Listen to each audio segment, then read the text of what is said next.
제약 막작하고 중생 봉행하라. 자정기하는 것이 시대불교니라.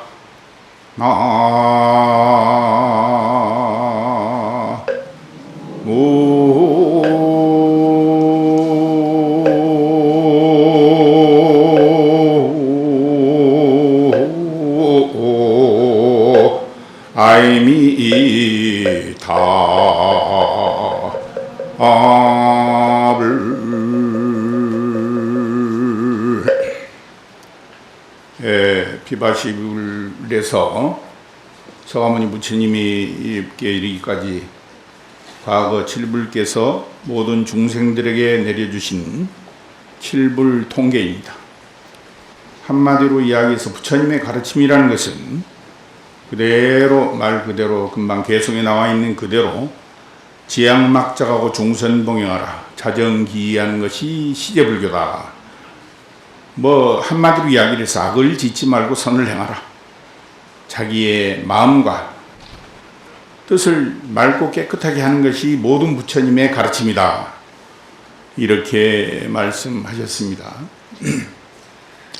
옛날 중국 선사열전에 보면은 도림 스님께서 아주 훌륭한 선사로서 자리매김하고 계셨을 때 당송 8대가의 한 사람인 백낙천이 도림 스님이 계시는 곳을 일부러 찾아가서 부처님의 대의를 물었을 때 도림 스님께서 그대로 말씀하셨습니다. 그러니까 백낙천이 불교의 대의가 무엇입니까? 라고 물었던 내용에 너무 힘이 풀리니까 그건 3살 먹은 어린아이도 아는 내용인데 악을 짓지 말고 선을 행하라. 어떻게 부처님의 큰 뜻을 그 한마디로 압축을 하십니까? 라고 이야기를 했을 때 도림 스님께서는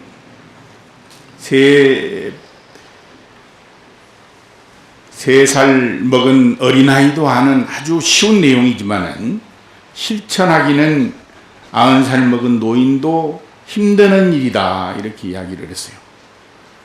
우리가 백문의 불여일견이라고 그러는데 부처님의 말씀 가운데 핵심은 뭐냐면 백견이 불여인이에요.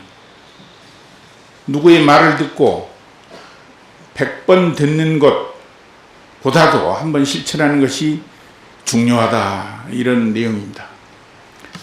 오늘 예수제 아니면은 백중 기도를 맞이해서 여러분들에게 드릴 부처님의 말씀은 여러분들이 항상 귀가 아프도록 들어왔던 그 내용들을 좀 압축해서 쉬운 말씀으로 전해드릴까 이렇게 생각합니다. 지금까지 여러분들이 인연으로 인해서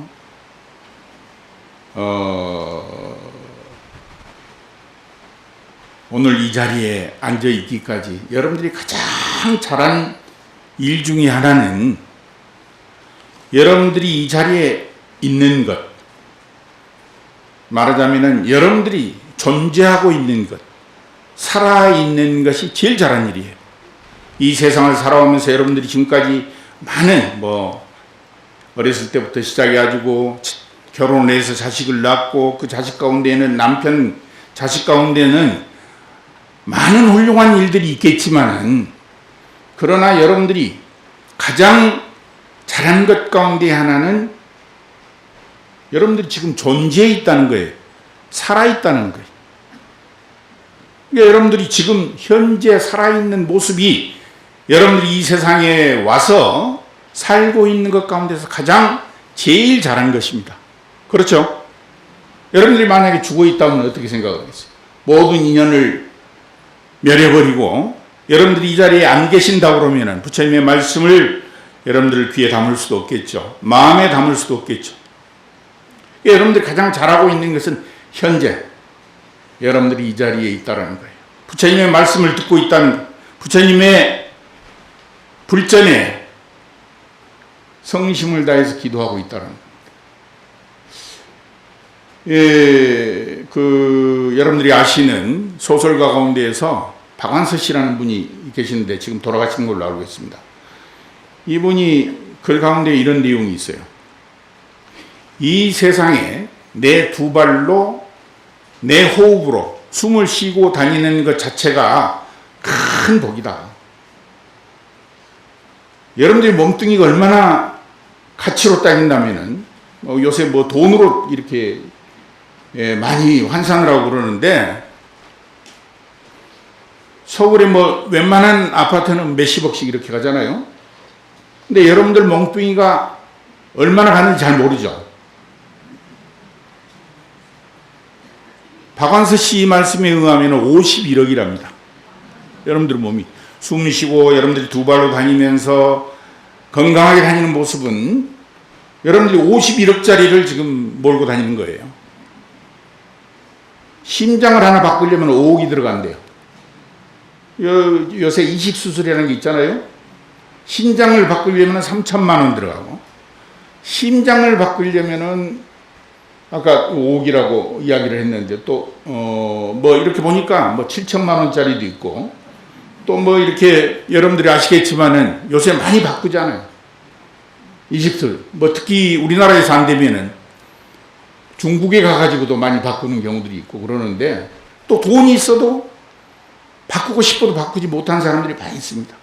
그런데 그것을 환산하게 되면은 51억이라는 비용이 들어간답니다. 여러분들은 지금 51억을 이 몸뚱이를 가지고 다니면서 살아가는 분들입니다. 심지어는 우리가 넘어져 가지고 구급차가 와서 우리를 싣고 산소호흡기를 끼고 가면은 1시간에 36만 원씩 받는데, 저는 뭐 처음 하는 일이었. 그러니까 그걸 하루로 환산하면 얼마냐면 860만 원이라든가. 여러분들이 하루에 두 다리로 건강한 모습으로 걸어 다니고 있는 하루의 비용이 860만 원이라는 거예요. 대단하죠? 근데 우리는 그걸 모르고 살아요. 조금만 뭐 하면은 짜증내고 뭐 여러 가지의 어떤 우리 스스로를 비하하면서 이 비싼 몸뚱이를 가지고 다니면서도 우리는 그 가치를 모르고 학대하면서 하는 경우들이 많이 있어요.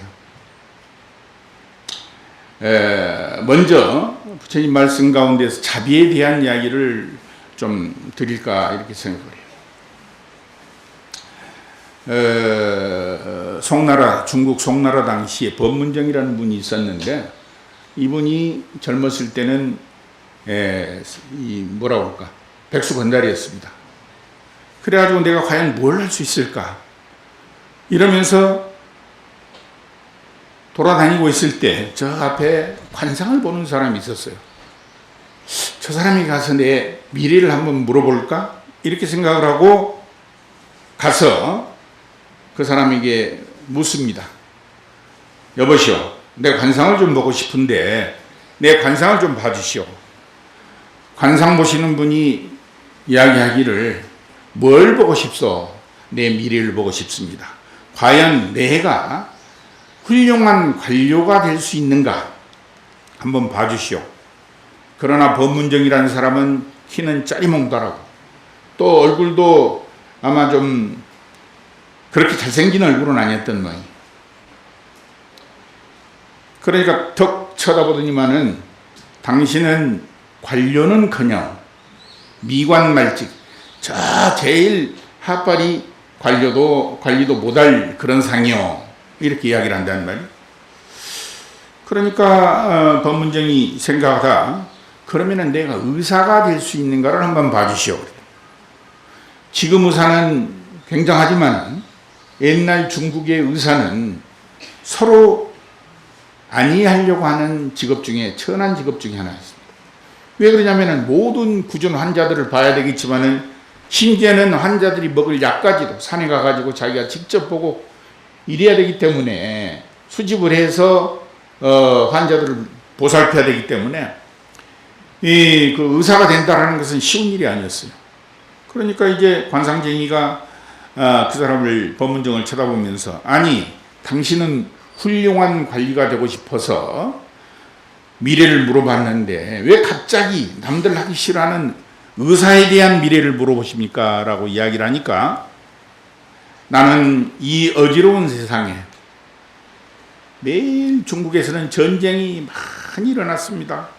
또 재해가 일어나게 되면 사람들이 많이 죽고, 이래서 내가 훌륭한 관리가 된다면은 이 어렵게 사는 모든 백성들에게 훌륭한 정치를 베풀어서 편안하게 잘 살게 해주려고 관리를 좀 한번 해볼까 이렇게 생각을 했는데, 당신이 나에게는 관리를 못한다, 미관만직도 힘들다라고 이야기를 해서, 그러면은 의사라도 돼서 육체가 아픈 사람들에게 정말 내 힘을 다해서 그 사람들에게 도움을 줘야 되겠다 라는 생각을 하고 그렇게 물어본 것입니다.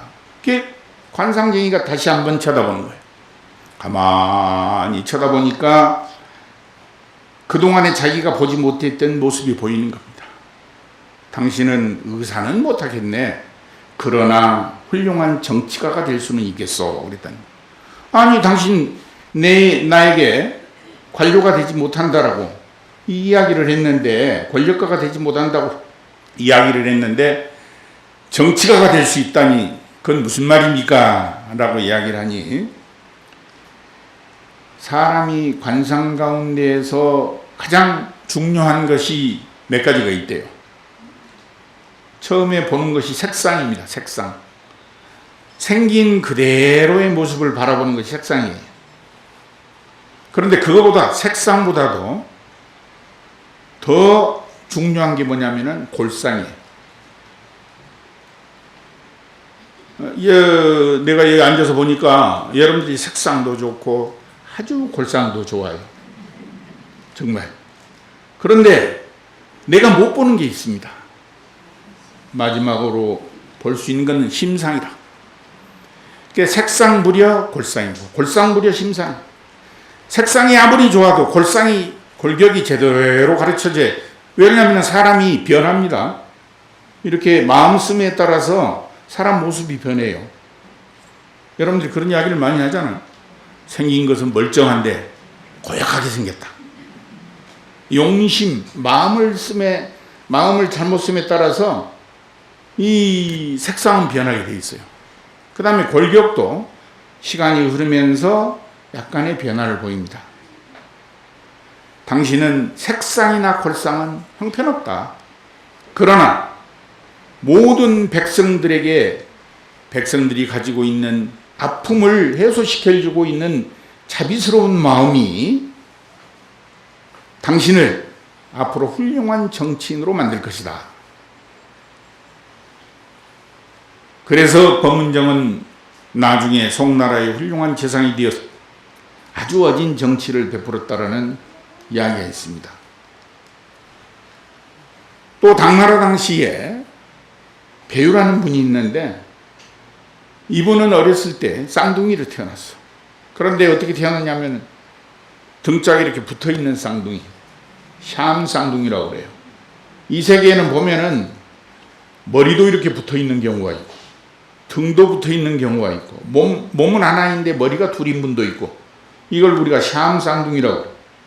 그런데 그렇게 심하지는 않지만 아주 어렸을 때 태어났는데 등이 이렇게 붙어 있어서 아버지가 용한 의사를 불러다가 등을 이렇게 갈랐습니다.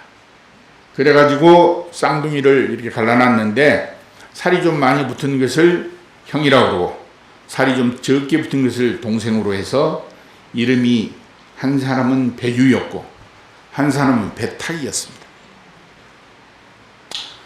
그런데 그만 어렸을 때 아버지가 돌아가셨어요. 어머니도 돌아가셔버렸어요. 9살, 10살 때 그냥 연달아서 돌아갔어요. 그러니까 할 수 없이 숙부, 삼촌 집에 가가지고 살게 되었는데, 하루는 그 집에 다니는 아주 훌륭한 스님이 있었는데, 그 스님이 일행 스님이라는 분이 와서 탁 보더니만은 숙부한테 그렇게 이야기를 하는 거예요. 조용히 한쪽에 가서, 참 애들이 보니까 너무 박복해서 저희들이 이 집을 망하게 할 그런 상이다. 저희들을 만약에 놔둔다면은 이 집이 얼마 못 가서 망하게 된다. 내보내야 된다. 이 집을 위해서라도. 어떻게 내보낼 수가 있어요? 그런데 배유가 우연찮게 그 이야기를 들었어요. 스님이 하는 말씀을 들었어. 아, 우리를 이렇게 어렸을 때부터 거두어서 길러주는 것만 해도 고마운데 우리로 인해서 이 집이 망한다고 그러면은 얼마나 마음 아픈 일이냐. 동생을 설득해가지고 야, 이 집이 망하기 전에 우리 나가자 해가지고 둘이 가출을 했어. 그래가지고 이렇게 돌아다니다가 형제간끼리도 헤어져 버렸어요. 매일 얻어먹고 거지처럼 다니면서 이렇게 살았습니다. 근데 하루는 우연찮게 보따리를 하나 줍게 됐는데 그 보따리 안에는 굉장한 보물이 들어있었어요. 그 보물이 뭐냐면은 3대 독자의 어머니가 3대 독자의 아들이 그만 잘못 죄를 저질러 가지고 감방에 형무소에 들어가 가지고 이제 죽을 날짜만 기다리고 있는. 그러니까 어머니가 3대 독자인 아들이 죽게 생겼으니까 어머니가 수단과 방법을 가르치지 않으면서 그 아들을 살리기 위해서 구명운동을 하고 돌아다니는데 좋은 저 청나라에 좋은 보물이 있는데 그 보물을 가지고 오면은 자사, 도지사, 지금으로 말하자면 이 도지사의 부인이 그 보물을 좋아하는데 그 보물만 갖다 주면은 아마 자사의 이야기를 해서 목숨을 건질 수 있을 것이다 라고 이야기를 합니다. 온 집안의 가산을 다 팔아가지고 그 나라에 가서 그 보물을 옥대라고 그래가지고 옥으로 만든 그 보물을 구해가지고 왔어요. 그래서 목욕탕에서 목욕을 싹 하고 이제 자사의 집에 가가지고 자사의 부인을 만나려고 하는데 너무 이제 들뜬 나머지 그만 옥대를 놓고 나오고 말하는 거예요. 그걸 이제 이 배유가 죽게 됐습니다. 그러니까 이 보물을 보고 야, 이걸 잃어버린 사람은 얼마나 마음이 아플까. 내가 이 보물을 여기서 가지고 있다가 그 사람이 오게 되면 찾으러 오게 되면 돌려줘야지 이렇게 생각을 하면서 기다리고 있었어. 아닌 게 아니라 어머니가 자식을 살리기 위해서 온 가산을 다 팔아가지고 구한 귀한 옥대를 잃어버리고 난리가 났을 거 아니에요. 그래가지고 다시 이제 찾아오니까 거지가 젊은 10대의 거지가 그걸 또 가지고 얼마나 이걸 잃어버리고 노심초사했습니까? 자, 여기 가지고 있으니까 가지고 가서 가지고 가십시오. 그 내용을 잘 모르니까 배우는. 그러니까 이 어머니가 얼마나 고맙고 감사해요. 일단은 뭐 아들을 살려야 되겠다라는 마음 때문에 인사를 제대로 못했지만 그 보물을 찾아가 가지고 와서 3대 독자를 구하게 됩니다. 그 뒤로 이 아들에게도 도움을 줘서 열심히 공부를 해가지고 과거급제를 해서 배유는 당나라의 영의정까지 지내는 그런 훌륭한 분이 됐어요. 그런데 이제 그 전에 자기 삼촌 댁으로 이렇게 돌아왔단 말이에요. 자기 동생을 만나기 전에. 그때 마침 스님이 와 계셨어요. 일행 스님이. 와서 집으로 돌아온 조카를 이제 삼촌 내외에는 환대를 해서 잘 먹이면서 공부를 할 수 있도록 배려를 하고 있는데 스님이 오셔가지고 배유가 돌아왔다는 이야기를 듣고 가서 보니까 깜짝 놀라면서 말씀하시기를 이 친구는 얼마나 있어서 아주 훌륭한 인물이 될 것이다. 도대체 그동안에 무슨 일이 있었는지를 모르겠다. 그러니까 그때 당시에 옥대를 발견해서 옥대를 돌려준 사건을 이야기를 하게 됩니다. 자기는 귀한 물건을 만나서 그 귀한 물건을 주인에게 돌려줌으로 인해서 자기는 잊어버린 내용이지만은 3대 독자의 어머니 입장에서는 3대 독자를 살린 일이거든요. 그렇기 때문에 그 배유가 가지고 있는 모든 업장 소멸이 됨으로 인해서 배유가 감춰져 있던 모든 재능이 드러나게 됩니다. 열심히 공부를 해서 벼슬을, 그 다음에 나중에는 영의정까지 올라가는, 시간이 흐르면서 동생에 대한 생각이 나는 거예요. 내 동생은 과연 어디에서 어떻게 살고 있을까?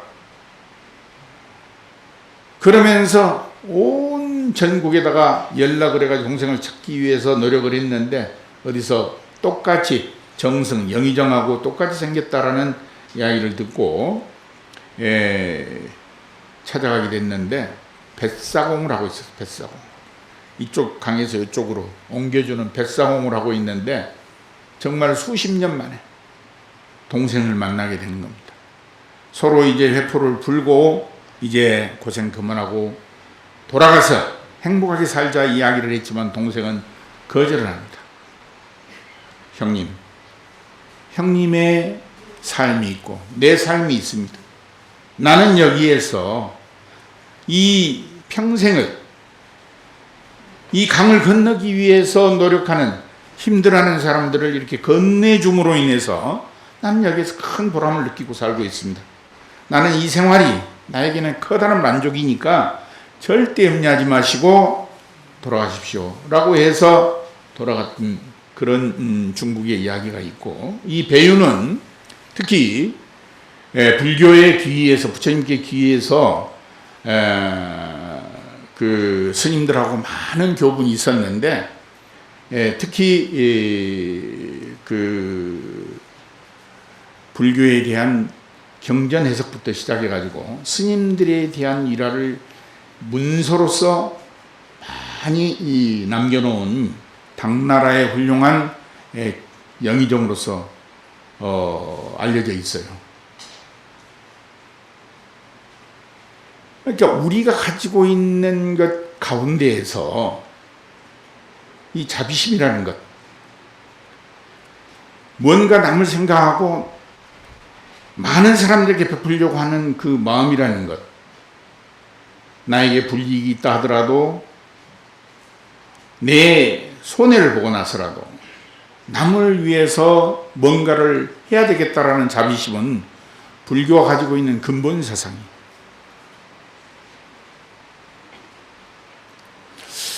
그 다음에 두 번째는 우리가 인욕이라는 이야기를 많이 합니다. 참아야 된다. 금강에도 보면은 부처님께서 인욕 보살이었을 당시에 500생을 참는 수행만 하셨습니다. 설령 자기의 살을 저미는 그러한 고통이 주어진다 하더라도 상대방을 원망하지 아니하고 참아내는 인욕보살로서의 수행을 하신 모습들이 금강경에도 나와 있어요. 여러분들 그러죠? 세상을 살아가면서 참아야 될 일들은 많이 있습니다. 그런데 대부분 다 그렇게 이야기를 하죠. 나 많이 참았어. 더 이상 참을 수가 없어. 그런 이야기는 내가 얼마나 참았는데. 그런데요, 참다 못 참는 건 참는 게 아니에요. 그렇죠? 참다 참아야 참는 겁니다. 99번을 참고 100번째 가서 못 참는다는 것은 못 참았다는 이야기예요. 자비는 뭘 먹고 살죠? 인욕을 먹고 살아요. 자비는 부처님께서 모든 보살님들께서 우리에게 내려주신 지상과제예요. 어떻게 보면. 그런데 자비는 뭘 먹고 사느냐? 인욕을 먹고 살아요. 참음을 먹고 사는 것. 참아야 자비가 주어지는 겁니다. 참다 못 참는 것은 참는 게 아니라 참다 참아야 참는 것이다. 그게 500생을 부처님께서는 인욕보살로서 남이 와서 살을 저미는 고통을 준다 하더라도 그 사람을 원망하지 아니하고 그 수행을 견뎌냈던 것.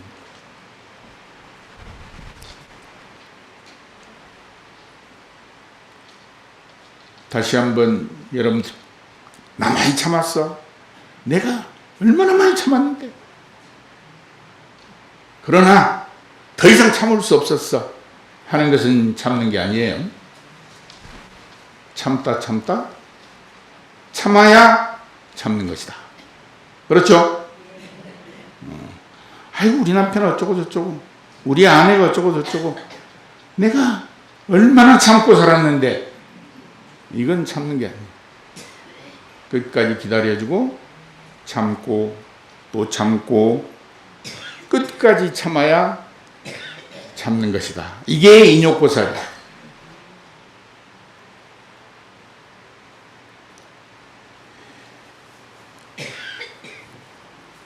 그 다음에 이제 불교에서는 보면 용심이라는 말이에요. 용심, 마음씀. 금방까지 이야기는 자비심, 또 인내심, 또 뭐 여러 가지 어떤 말들을 우리가 한꺼번에 이야기해서 보살심이라고 이야기를 하는데, 이제 경전에 보면은, 부처님 말씀에 보면은 여러 가지 어떤 내용들이 있습니다만은, 그 용심, 쓸 용자의 마음심자, 마음을 쓰는 것이 물론 자비심, 그 다음에 인내심, 여기에 다 들어가는 이야기입니다만은, 여러분들이 세상을 살아가면서 여러분들에게 주어져 있는 복 가운데에서 가장 중요한 게 뭐냐?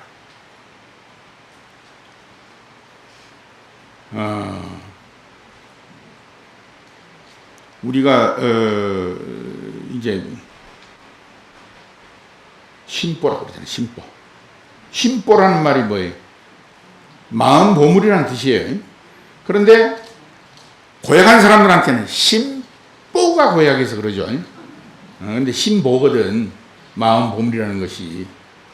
근데 마음씀 그 자체가 우리를 보살로 만들기도 하고 마구니로 만들기도 합니다.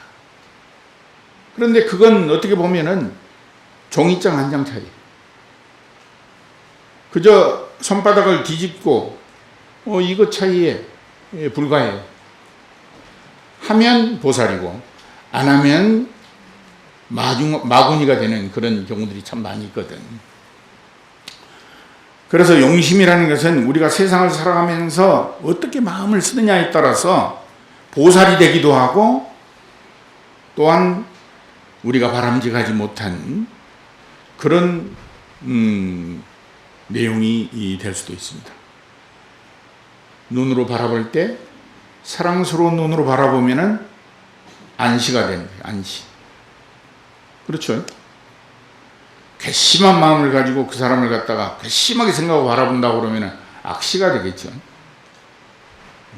무엇이든지 일체가 유심조라고, 여러분들이 가지고 있는 마음보에 따라서, 마음보, 그게 이제 일종의 용심이죠. 마음보에, 마음의 보물에 따라서, 용심에 따라서 여러분들이 가지고 있는 생각이 부처가 될 수도 있고, 좀 이야기를 하면은 마구니가 될 수도 있는 거예요. 그 용심이라는 것이 내가 가지고 있는 내 생각이 어떠냐에 따라서 마음의 보배가 될 수도 있고 남에게 해가 되는 악보가 될 수도 있는 것입니다. 그래서 여러분들이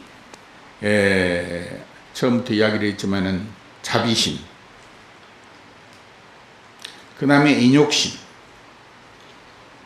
용심, 이 세 가지만 잘 간수하고 산다고 그러면은 우리가 이 세상을 살아나감에 있어서 보살이 따로 있을 수가 없어요. 보살이 뭡니까? 상구보리하고 하와중생. 위로는 부처님의 지혜를 구하고 아래로는 모든 중생들에게 이로움을 베푸는 것을 우리가 보살이라고. 그런데 보살이 가지고 있는 가장 기본적인 자세는 뭐냐면은 자비심이거든요. 그 자비심은 어디서부터 비롯되느냐면은 인욕심, 참는 데서부터 비롯되고, 또 참기에 자기가 가지고 있는 자기의 생각, 용심에 따라서 많은 사람들에게 이로움을 줄 수 있는 거예요.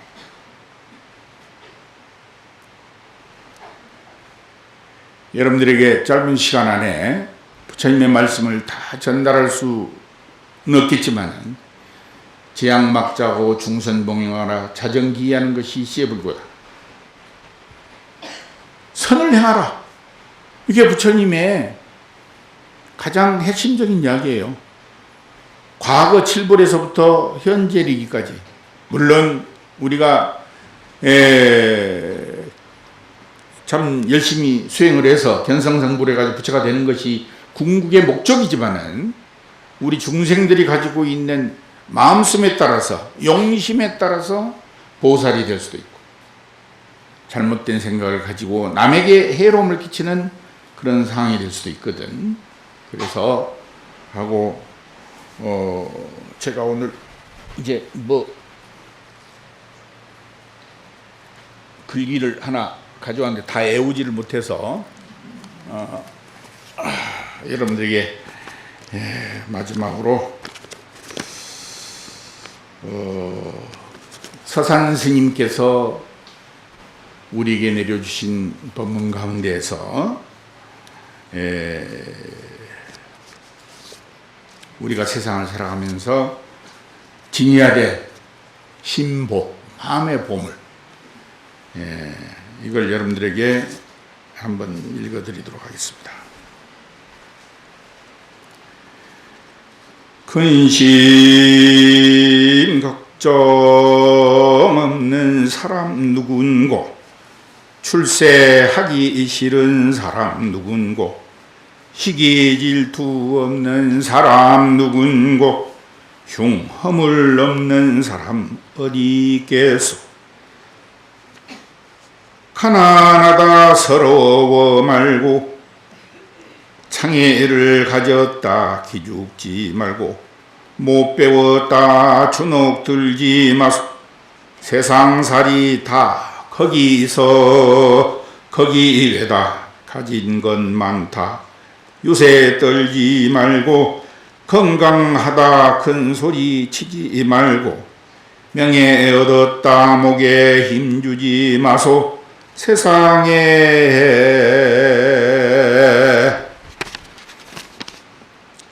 현유한 것은 영원한 것은 없더이다. 잠시 잠깐 탄이로운 이 세상, 있고 없음을 편가르지 말고, 잘나고 못남을 평가하지 말고, 얼기설기 어우러져 살다 나가서 다 바람 같은 거라. 뭘 금이 고민하오. 만남의 기쁨이건 이별의 슬픔이건 다 한순간이라오. 사랑이 아무리 길어도 산들 바람이고, 외로움이 아무리 지독해도 눈보라일 뿐이요. 폭풍이 아무리 새도 지난 뒤엔 고요하듯, 아무리 지독한 사연도 지난 뒤엔 쓸쓸한 바람만 맴돈다오. 다 바람이라오. 버릴 것은 버려야지. 내 것이 아닌 것을 가지고 있으면 무엇하리요. 줄 게 있으면 주어야지. 가지고 있으면 뭐하겠. 내 것도 아닌데 상도 내 것이라고 하지 마소. 잠시 머물다 가는 것뿐인데 묶어둔다고 그냥 있겠소. 흐르는 세월 붙잡는다고 아니 가겠소. 그저 부질없는 욕심일 뿐. 삶에 억눌려 허리 한번 못 펴고, 인생 계급장 이마에 붙이고 뭐 그리 잘났다고 남이 이것 탐내시오. 지한대 헌한대 낮이 있으면 캄캄한 밤 하늘도 있지 않소. 낮과 밤이 바뀐다고 뭐 다를 게 있소. 살다 보면 기쁜 일도 슬픈 일도 있다마는 잠시 대역 연기하는 것일 뿐 슬픈 표정 짓는다 하여 뭐 달라지는 게 있어 기쁜 표정 짓는다 하여 모든 게 기쁜 것만은 아니요. 내 인생 너의 인생 뭐 별거랍니까. 바람처럼 구름처럼 흐르고 불다 보면 멈추기도 하지 않소. 다 그렇게 사는 겁니다.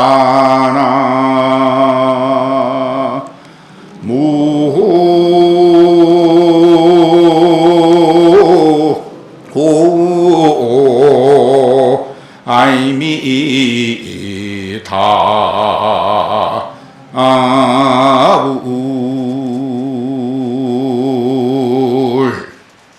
여러분들이 아시는 것처럼 청어 스님, 휴정 스님께서 여러 가지 많은 글들을 우리에게 주었습니다마는 여기에 나와 있는 이 글이 어떻게 보면은 우리에게 살아가는데 집착하지 말고 부처님의 말씀 따라서 열심히 정진해서 깨우치는 것이 우리의 삶의 가장 큰 숙제라는 것을 잘 말씀해 주시는 것이라고 생각을 합니다. 오늘 범어사에서 상당히 오랜만에 제가 법당에 올라와서 여러분들하고 같은 시간을 갔는데 혹시 부처님의 법 아닌 여러분들 귀에 거슬리는 말이 있다면은 이 자리에서 부처님의 증명하에 모두 다 소멸되고 여러분들이 가지고 있는 여러분들의 불심에 관세음보살님의 자비심 함께해서 여러분들이 원하는 모든 바가 원만성취되기를 기원 드리겠습니다. 근데 언제까지 해야 되나?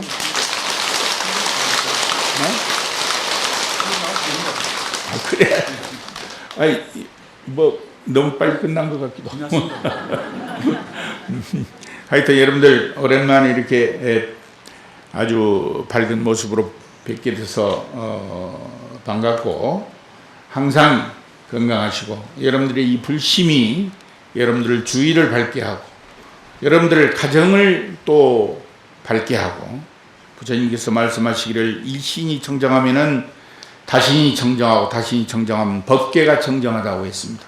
여러분들이 오늘 법당에 와서 부처님께 지극한 마음으로 기도하는 그 인연 공덕으로 여러분들의 가지고 있는 모든 복력이 여러분들의 주의를 맑고 밝게 잘 비추기를 기원합니다. 성불하십시오.